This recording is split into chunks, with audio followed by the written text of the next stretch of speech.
2014년 새해 여러분의 신앙생활에서 가장 중요한 부분은 무엇입니까? 우리 신앙의 생활에서 여러 가지 영역들이 있는데요. 예배와 기도와 말씀 묵상 및 성경 공부와 같은 훈련, 그리고 전도와 헌신 및 봉사 등으로 나뉠 수가 있는데, 아마도 우리 성도 여러분들 대부분이 가장 중요하고 가장 기본적으로 여기시는 신앙이라고 한다면은 역시 예배 생활이라고 말할 수 있을 것 같습니다. 올 한 해도 여러분의 신년의 기도 제목을 놓고 기도하고 있습니다. 올해 기도 제목 역시도요, 작년과 마찬가지로 신앙 생활에 있어서 특별히 우리 성도 여러분들이 가지고 계신 기도 제목 중에 가장 많이 나온 것은 하나님 올해도 주일 52주 성수하기를 원합니다고 하는 주일 예배와 관련된 것이었습니다. 우리에게 주일 성수는 곧 주의 날 정한 시간에 교회에 함께 모여 예배 드리는 것이에요. 그래서 신앙생활에 있어서 적어도 우리 노건교회 교우들은 올해도 예배가 내 신앙생활에 있어서는 가장 중요하고 기본이구나라는 것을 다 그렇게 동의하고 있다라고 말할 수 있을 것 같습니다. 사실 교회에 여러분뿐만 아니라 교회를 처음 방문하시는 분 혹은 전도되어지고 인도되어져 오는 새 가족들이 교회에 들어오는 현관과 같은 역할을 하는 것이 바로 오늘 우리 주일날 이 11시 예배예요. 교회에 처음 이사 와서 이제 교회 처음 방문하시거나 인도되어져 오신 분들이요, 이 교회를 등록하고 정착할까 말까를 함께 예배드리는 그 예배의 인상을 통하여서 거의 대부분 결정을 합니다. 그래서 우리가 교회로 모여서 드리는 예배가 참 우리 신앙생활에 개인적으로도 그렇고 우리 교회 공동체적으로도 매우 중요한 건데, 이처럼 예배는 교회에 처음 들어오는 현관문과 같은 역할을 하면서 또한 동시에 대부분의 성도들에게는 자신의 신앙생활의 거의 전부, 교회의 거의 전부라고 말씀드릴 수 있을 것 같아요. 이와 같이 오늘 우리에게 정말 중요한 예배에 관하여서요, 예수님은 요한복음 4장에 수가성에서 만난 사마리아 여인과의 대화를 통하여서 중요한 예배의 가르침들을 말씀하여 주시고 있습니다. 그래서 오늘 저는 그리스도와 함께 사는 한 해를 꿈꾸면서 특별히 예수님이 말씀하신 것처럼 예배하며 살아가는 2024년 갑진년 새해가 되기를 바라는 마음으로 우리가 예배하며 살리라는 제목으로 오늘 요한복음 4장의 말씀을 함께 나누려고 해요. 예수님이 제자들과 함께 유다를 떠나서 다시 갈릴리 지역으로 가실새 사마리아 지역을 통과하여서 가실 때였습니다. 사마리아에 속한 수가성 우물가에 예수님이 잠시 쉬셨습니다. 그때 이제 시간이 정오 12시가 되었을 때 한 사마리아 여인을 그 야곱의 우물가라고 불리우는 그곳에서 만나게 되어지죠. 그때 예수님은 여인에게요, 내가 주는 물을 마시는 자는 영원히 목마르지 아니할 것이요 그 속에서 영생하도록 솟아나는 샘물이 되리라고 말씀하시고 예배에 관하여서 이와 같은 말씀을 주십니다. 오늘 본문 23절과 24절 말씀이에요. 우리 같이 읽겠습니다. 시작. 아버지께 참되게 예배하는 자들은 영과 진리로 예배할 때가 오나니 곧 이때라. 아버지께서는 자기에게 이렇게 예배하는 자들을 찾으시느니라. 하나님은 영이시니 예배하는 자가 영과 진리로 예배할지니라. 아멘. 예배에 관한 우리 예수님의 이 말씀은요, 수가성 여인이 예수님과 대화하다가 자기의 불리한 형편을 화제 전환하기 위하여서 예수님께, 그런데 예수님, 당신네 유대인들은 예배할 곳이 저 예루살렘 성전에 있다고 하는데 정말 그게 맞습니까? 우리들은 여기 이 산에서 예배하고 있는데요 하면서 예배와 예배하는 장소에 대해서 이 여인이 갑자기 기습적인 질문을 예수님께 하게 되었던 거예요. 그게 이제 요한복음 4장 19절부터 20절에 나와 있어요. 여자가 이르되 주여 내가 보니 선지자로소이다. 우리 조상들은 이 산에서 예배하였는데 당신들의 말은 예배할 곳이 예루살렘에 있다 하더이다. 어떤 게 맞는 것입니까? 여인의 이 질문은 예수님께 과연 하나님을 예배하는 것이 어디에서 예배하는 것이 옳은 것이냐, 정말 더 좋은 예배의 장소가 어딥니까? 라고 묻는 거였다라는 거예요. 이 여인은요, 예수님을 유대인으로 알았습니다. 그래서 이 여인은 사마리아인이잖아요. 유대인이라는 것을 알았기 때문에 하나님을 예배하는 장소에 대해서 예수님께 질문을 하게 됐던 거예요. 왜냐하면 여러분, 그 무렵 유대인들은요, 유대인들에게 대표적인 예배의 장소는 예루살렘에 있는 성전, 바벨론 포로에서 돌아와서 지은 수룹바벨 성전이라고 불리우는 그 성전이 유대인에게는 대표적인 예배하는 장소, 성전이었어요. 그런데 사마리아인들은요, 그 예루살렘 성전에서 예배드리는 게 아니라 그 사마리아 사람들에게 대표적인 예배하는 곳, 예배의 장소는 이 산이라고 불리우는 그리심산에 성전이 있었다라는 겁니다. 물론 여러분, 예수님 당시에 모든 사람들이, 사마리아인들은 꼭 그리심산에 가서 예배를 드리고 유대인들은 다 예루살렘에 있는 성전에 가서만 예배드린 게 아니라, 여러분, 각자 살고 있는 곳곳마다 하나님을 예배하는 곳이 회당이라고 불리우는 곳이 있었는데, 유대인들에게는 예루살렘에 있는 성전이 대표적인 예배의 장소였고, 사마리아 사람들에게는 그리심산에 있는 성전이 대표적인 예배의 장소였다라는 거예요. 여러분, 예루살렘 성전에서 예배드리는 유대인들이 볼 때요, 저 그리심산에 모여서 예배드리는 사마리아 사람들은 이방 사람이고요, 그리고 또 종교적으로 우상 숭배자들이라고 그렇게 불렀어요. 그런데 반대로 사마리아 사람들이 볼 때 유대인들이 오히려 우상 숭배자들이고, 그리고 하나님의 뜻대로 예배하지 못하는 사람들이라고 서로 혈통적으로 그리고 종교적으로 굉장히 갈등하고 싸우고 있던 상황이었다라는 거예요.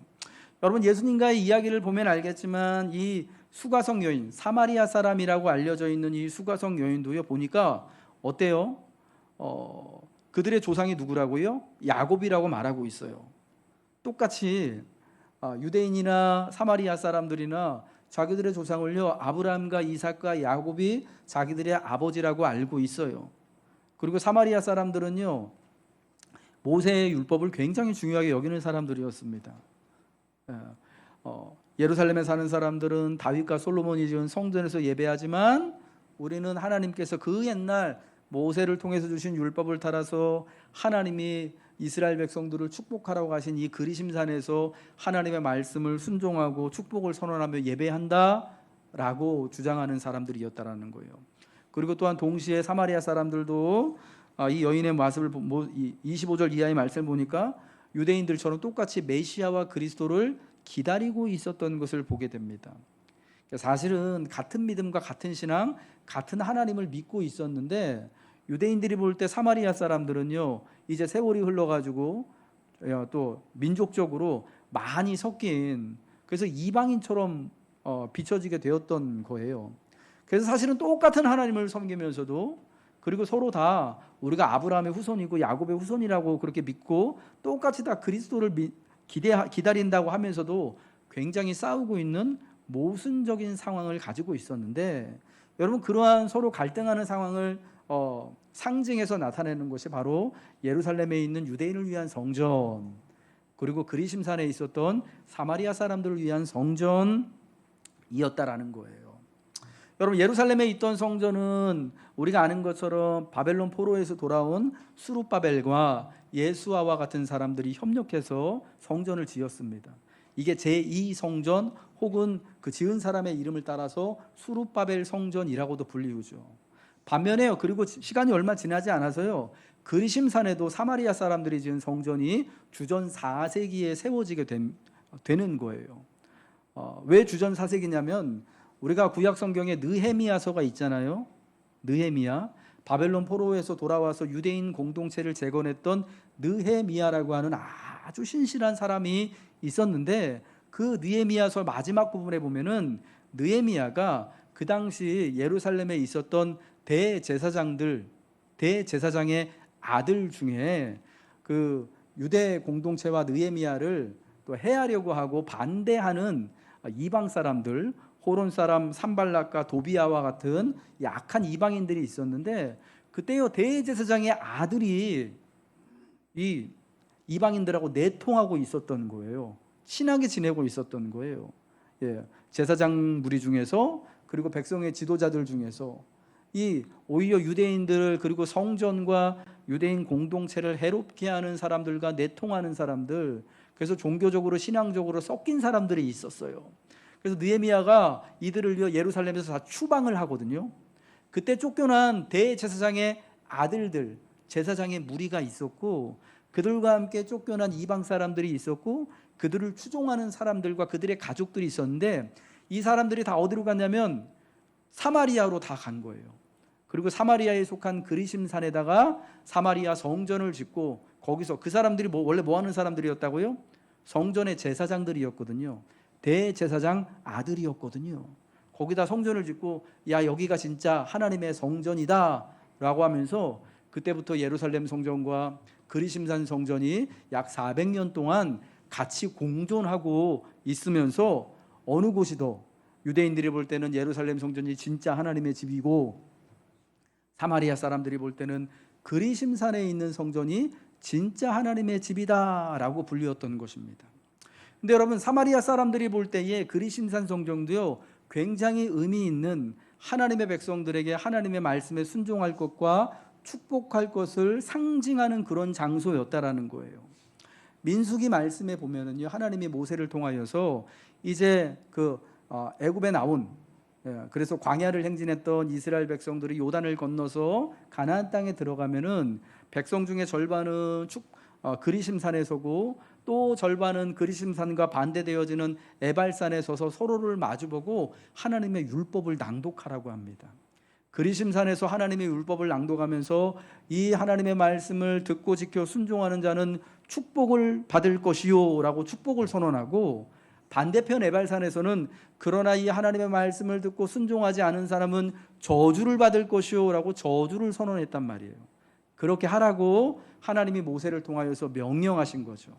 그러니까 그리심산은 어떤 의미가 있는 거냐면, 하나님의 축복이, 하나님의 율법의 말씀이 선포되어지는 곳이에요. 하나님의 율법의 말씀을 순종하면, 듣고 순종하는 모든 자에게 하나님이 말씀하신 대로 축복이 임할 것이다 라는 것을 선언하는 곳이니까, 여러분 그곳에 있는 성전도 사마리아 사람들이 볼 때는 너무너무 귀하고 좋은 곳이죠. 그러나 반대로 유대인들이 볼 때 그 사람들은 느헤미야 때 신앙을 저버려서 적과 내통해서 쫓겨난 사람들이기 때문에 정통성이 없는 사람들이었다라는 거예요. 여러분, 이렇게 갈등하고 반목하고 있는 상황 가운데 오랜 세월이 흘러왔던 거예요. 그 질문을 여인이 예수님께 던진 겁니다. 과연 예루살렘에서 예배하는 것이 더 맞습니까? 이 산에서, 그리심산에서 하나님을 예배하는 게 더 맞습니까? 그때 하신 예수님의 말씀이 뭡니까? 이 산에서도 말고 예루살렘에서도 말고 너희가 아버지께 예배할 때가 이르리라는 말씀이었다라는 거예요. 예배하는 장소가 문제가 아니라, 이제 예수님으로 말미암아 새로운 시대가 되었는데, 이제 아버지께 참으로 예배하는 때가 바로 이 때가 되었다라고 말씀하시는 거예요. 여러분, 이전 시대에는 예루살렘에서 예배하는 게 중요했을지 몰라요. 그리심산에서 예배하는 게 중요했을지 몰라요. 유대인에게는 예루살렘에서, 사마리아 사람은 그리심산에서 그렇게 예배하는 게 중요했을지 모르겠지만, 이제 예수 그리스도로 말미암아 새로운 시대가 열렸는데, 이 새로운 시대에는 하나님의 아들이신 예수님을, 영원히 목마르지 않고 영생하도록 솟아나는 생수를 주시는 예수님을 통해 하나님을 지금 경배할 수 있다라는 것이 중요하다라는 가르침인 거예요. 그러니까 예배 장소가 더 이상 중요한 게 아니라, 이제는 그리스도 예수를 믿음으로 인하여서 예수의 이름으로 하나님께 예배하는, 바로 지금 예배하는 것이 중요합니다 라는 거예요. 그러니까 어디 가서 예배할 거냐라는 것을 가지고 싸우지 말고, 네가 잘났네 내가 잘났네, 어디 가도 홀리하고 어디 가도 은혜 있는 곳이고 어디 가도 영적으로 명당이고, 이런 거 가지고 싸우지 말고, 너 그럴 시간에 하나님의 뜻대로 지금 예수님의 이름으로 예배해라, 지금 예수 그리스도를 믿고 예배해라, 라는 말씀이었다라는 거예요. 어떤 모습으로 이때 예배해야 되는가? 영과 진리로 예배하라는 말씀이신 거예요. 특별히 예수님의 이름으로 하나님을 예배하는 것에 있어서 중요한 사실은 우리가 하나님의 거룩한 백성으로 예배한다라는 사실이에요. 예배의 장소는 중요하지 않아요. 예배의 처소가 어디에 있는지, 어떤 형태를 띠고 있는지, 그리심산에 있는지, 예루살렘 성전에 있는지, 이게 유대인들의 회당인지 회막인지, 오늘로 치면은 신축 건물인지, 주차장이 어떻게 딸려 있는지, 1층에 카페가 어떻게 잘 되어져 있는지, 예배당 의자가 이렇게 긴 장의자인지, 아니면 요즘 사람들이 좋아하는 극장식 편한 그 의자 있잖아요. 나도 그런 거 좀 사보고 싶은데 그런 의자인지, 그런 게 전혀 중요하지 않고, 보다 본질은 하나님의 백성이 정한 시간, 정한 장소에 함께 모여 예배하는 것, 하나님의 백성으로 예배하는 것이 중요하다는 사실이에요. 왜냐하면 하나님의 백성이 모인 곳에, 하나님의 백성이 예배하고 하나님의 백성이 살아가는 곳에 하나님이 그곳에 임재하시기 때문이다라는 것입니다. 이러한 사실은요, 과거 모세와 이스라엘 백성들이 광야에 있을 때 하나님이 분명히 보여주셨습니다. 여러분, 이스라엘 백성들이 모세와 더불어서 광야를 살아갈 때에 하나님은 어디에 계셨습니까? 그 백성 가운데, 진 가운데 이동식 성소라고 불리우는, 회막이라고 불리우는 곳에 하나님의 임재가 있었어요. 그러니까 하나님을 예배하는 곳이 있었다라는 거예요. 제사하는 곳이. 근데 이게 말이 좋아서 성소이지 사실 어떤 겁니까? 짐승의 가죽으로 만든 텐트예요. 텐트요. 여러분 캠핑 갈 때 쓰시는 그 텐트 있잖아요. 그런 거예요. 조금 크다 뿐이지 그냥 텐트예요. 장막인 거예요. 왜 하나님이 그 접었다 폈다 하는 장막에, 그 텐트에, 이동식 성소에 그때 거하셨습니까? 하나님의 백성이 있는 곳에는 언제든지 하나님이 함께 하시기 위하여서, 하나님의 백성이 광야를 살아갈 때 광야에서 함께 하시기 위하여서, 저 물이 있는 오아시스에 있을 때는 그곳에서 하나님이 함께 하시기 위해서, 하나님은 자기 백성이 머무는 곳에 머무신다라는 것을 바로 이 이동식 성소인 장막을 통해서, 회막을 통하여서 우리에게 말씀해 주신 거예요. 여러분, 그와 같이 본질은 변하지 않는 것이거든요. 오늘날에도 마찬가지로 하나님이 우리 가운데, 하나님의 백성이 모여있는 가운데에 하나님이 계시고 그 자리에서 하나님이 영광스러운 예배를 받으신다라는 것을 기억하시기 바랍니다. 그래서 여러분, 사랑하는 성도 여러분, 우리가 이때 특별히 예배하며 사는 2024년이 되기 위하여서 우리는 지금 올 한 해를 하나님 앞에 예배하는 해로 삼아야 할 줄로 믿습니다. 이때가 하나님께 참으로 예배하는 때인 줄로 알고 하나님의 백성으로 한데 모여 예배해야 되는 것입니다. 두 번째는 하나님의 말씀에 순종함으로 우리의 삶의 예배를 하나님께 드려야 하는 것입니다. 우리가 하나님의 거룩한 백성으로 모여서 함께 예배를 드리는 이 예배도 너무나 중요하고, 흩어져서는 하나님의 자녀로서 하나님의 말씀대로 살아가는, 말씀에 순종하는 모습을 통하여서 삶의 예배를 하나님께 드려야 하는 것입니다. 여러분, 그런 예배자의 삶의 모습을 우리가 이 한 해에 예배하며 살아가길 우리 하나님은 여러분에게 원하시고 여러분에게 요청하시는 줄 믿으시기 바랍니다. 두 번째로 예배하며 산다라는 것을, 예배에 관하여서 우리 주님의 두 번째 가르침은 뭐냐면, 예배하는 자는 영과 진리로 예배해야 된다는 겁니다. 따라하겠습니다. 예배자는 영과 진리로 예배해야 한다. 본문 23절 24절 우리 한 번 더 읽겠습니다. 시작. 아버지께 참되게 예배하는 자들은 영과 진리로 예배할 때가 오나니 곧 이때라. 아버지께서는 자기에게 이렇게 예배하는 자들을 찾으시느니라. 하나님은 영이시니 예배하는 자가 영과 진리로 예배할지니라. 아멘. 예배에 관한 첫 번째 가르침은 뭐라 그랬죠? 지금 예배해야 한다라는 거예요. 지금이 예배해야 하는 때라는 겁니다. 그리스도 예수를 믿음으로 하나님께 예배해야 한다라는 거예요. 두 번째는 뭐냐? 예배하는 자는, 지금 예배하기를 원하는 자는 영과 진리로 예배드리라는 겁니다. 영과 진리로 예배한다라는 것은 무슨 의미입니까? 성령과, 하나님과 예수의 영인 성령과 진리의 말씀 안에서 예배해야 한다라는 것입니다. 그러니까 이게 어떤 의미냐면, 예배의 주도권이 나에게 있는 것이 아니라 예배를 받으시는, 예배의 주인 되신 하나님 아버지께 있다라는 것이에요. 코로나 이후에 많은 성도들이 저에게 그렇게 묻습니다. 목사님, 어디서든 하나님 예배하면 어때요? 예배 드리는 게 중요하지요. 예배드리는 제 마음이 중요한 거 아니겠습니까? 어디든지 간에 정성껏 하나님 앞에 예배드리면 하나님이 그 예배를 받으시는 거죠. 우리는요, 우리의 마음이, 예배드리는 우리의 마음이 너무너무나도 중요하다고 그렇게 생각합니다. 중요하죠. 그렇죠. 그런데 사실은 우리 신앙에서 말하는 예배에서는요, 우리의 마음보다 훨씬 더 앞서고 중요한 거, 더 본질적인 것이 있는데, 여러분, 마음이 중요하지 않다라는 게 아니에요. 정성이 중요하지 않다라는 게 아니라 그 마음과 정성보다 훨씬 중요한 게 뭐냐? 바로 영과 진리 안에서 하나님이 기뻐하시는 대로, 하나님이 원하시는 대로 예배 드리는 것이, 하나님께 예배하는 것이 중요하다라는 거예요. 그러니까 내가 하고 싶은 대로, 내 마음대로, 내가 계획한 대로 예배 드리는 것이 아니라 하나님이 말씀하시는 대로 하나님의 법가식대로 예배하는 것이 중요하다라는 것입니다. 하나님의 성령이 예배의 인도자가 되고 모든 예배하는 자들을 예배에 정해진 순서를 따라 인도하시도록, 그리고 진리의 말씀의 지도를 따라서 정말 오늘 들려주시는 말씀을 따라 내가 순종하며 삶의 예배로 나아갈 수 있도록 하는 것이 예배의 중심이 되어야 한다라는 겁니다. 여러분, 예배는 우리의 열심을 따라하는 것이 아니에요. 예배에 중요한 게 내 마음이 아니에요.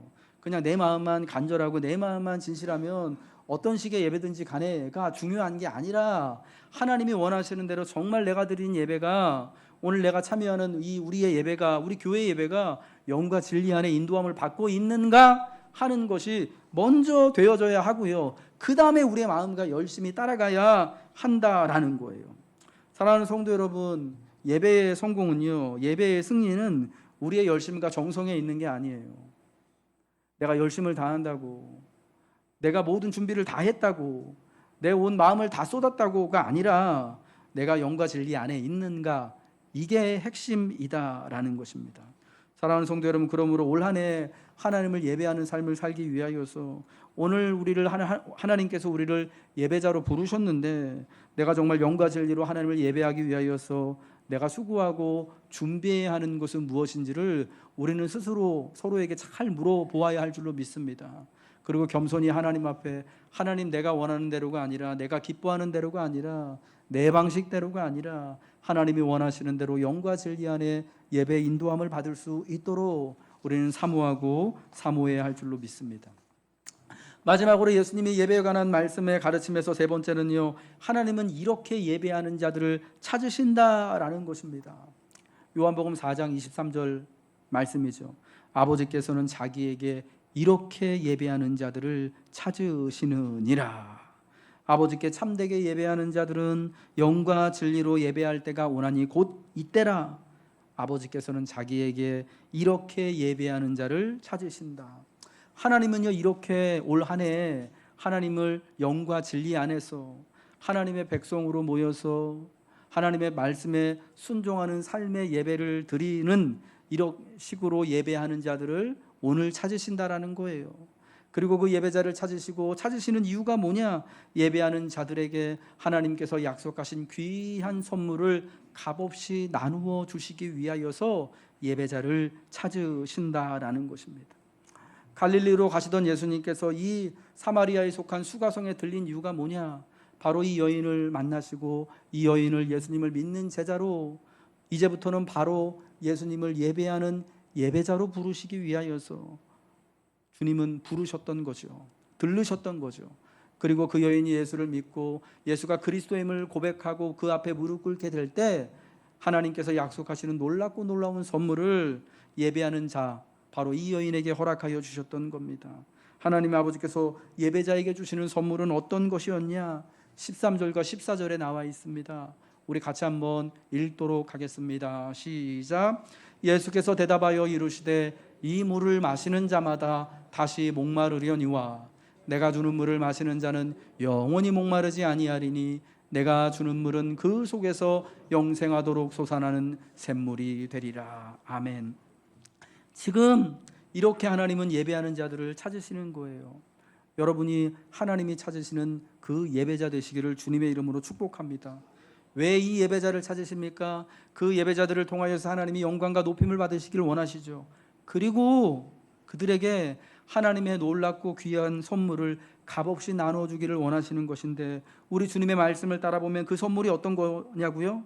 이 물을 마시는 자마다 다시 목마르려니와 내가 주는 물을 마시는 자는 영원히 목마르지 아니하리니 내가 주는 물은 그 속에서 영생하도록 솟아나는 샘물이 되리라 말씀하신 것을 통해서 하나님이 찾으시는 예배자에게 영원히 목마르지 않을 생수를 약속하신 거예요. 영생하도록 솟아나는 샘물을 주시겠다라고 하신 거예요. 하나님이 예배자를 찾으시고 그 찾으시는 예배자에게 영원히 목마르지 않을 생수와 영원히 영생하도록 솟아나는 샘물을 주시겠다라고 약속하신 겁니다. 여러분, 예수님께서 오늘 예배 찾으시는 예배자에게 주시고자 하시는 것은요, 세상의 성공이 아닙니다. 물질이 아닙니다. 명예가 아닙니다. 돈이 아닙니다. 건강이 아닙니다. 하나님을 예배했더니 이렇게 성공했더라. 하나님을 예배했더니 이렇게 우리가 세상에서 높아졌더라. 하나님을 예배했더니 하나님께서 돈 벌 수 있는 길을 열어주셨더라 하는 그런 것이 아니라, 하나님을 예배하는 자에게 약속하신 주님의 성물은 영원히 목마르지 않은 생수와 영생하도록 솟아나는 샘물, 하나님의 구원의 은혜, 하나님을 예배하는 백성이 되어져서 영원토록 하나님과 함께 동행하는 것이 바로 예배하는 자에게 주시는 하나님의 귀하고 귀한 선물이다라는 것입니다. 이 여인은 우리 예수님이 찾으시는 예배자가 되었습니다. 그리고 이 여인은 예수님에게 내게도 그 생수를 주어서 다시는 이 물을 기르러 오지 않게 하소서라고 영생수 샘물을 간청하였죠. 그리고 주님의 약속대로, 주님이 말씀하신 대로 영원히 목마르지 않을 영생하도록 솟아나는 샘물을 은혜의 선물로 받게 되었습니다. 그러고 나서 여러분, 이 여인이 어떻게 되었을까요? 여전히 이 여인은요, 남편이 없는 여인이에요. 여전히 위로가 필요한 삶을 살아갔을 것입니다. 여전히 그 조상의 우물인 야곱의 우물에 나와가지고 매일매일 물을 길어다가 먹는, 여러분, 그 힘들고 고된 노동의 삶을 하루하루 살아가야 했을 것입니다. 여러분, 그러나 그녀의 마음속에, 그녀의 삶 가운데 영원히 목마르지 않을 생수를 주님이 베풀어 주시는 거죠. 영생하도록 솟아나는 샘물이 되어져서 이제 주님이 그와 함께 거하심으로 말미암아서 위로가 필요할 때 위로를 얻게 되었던 것이에요. 갈급할 때마다 또 주님을 예배함으로 그 심령의 갈급함이 풀리게 되어지는 놀라운 구원의 은혜를 누리게 되어지는 것입니다. 사랑하는 성도 여러분, 주님은 이와 같이 올 한 해 주님의 은혜를 따라서 영과 진리를 따라 예배할 자들을 찾고 계시는 것입니다. 오늘 이 새해를 하나님을 예배하는 때로서 함께 하나님의 거룩한 백성으로 모여 예배하고, 우리 삶에서 하나님의 말씀에 순종함으로 삶의 예배를 하나님 앞에 드리는, 하나님이 찾으시는 예배자가 될 때 하나님은 약속하신 대로 여러분에게 영원히 목마르지 않은 생수, 영생하도록 솟아나는 샘물을 허락하여 주실 것입니다. 이 놀라운 하나님의 은혜를 가지고 살아가는 하나님의 예배자가 되어져서 2024년 이 한 해도 예배하며 살아가시길, 그리하여 우리 삶의 모든 것들을 넉넉히 감당하며 하늘의 소망과 하늘의 위로로 승리하시길 주님의 이름으로 축복합니다.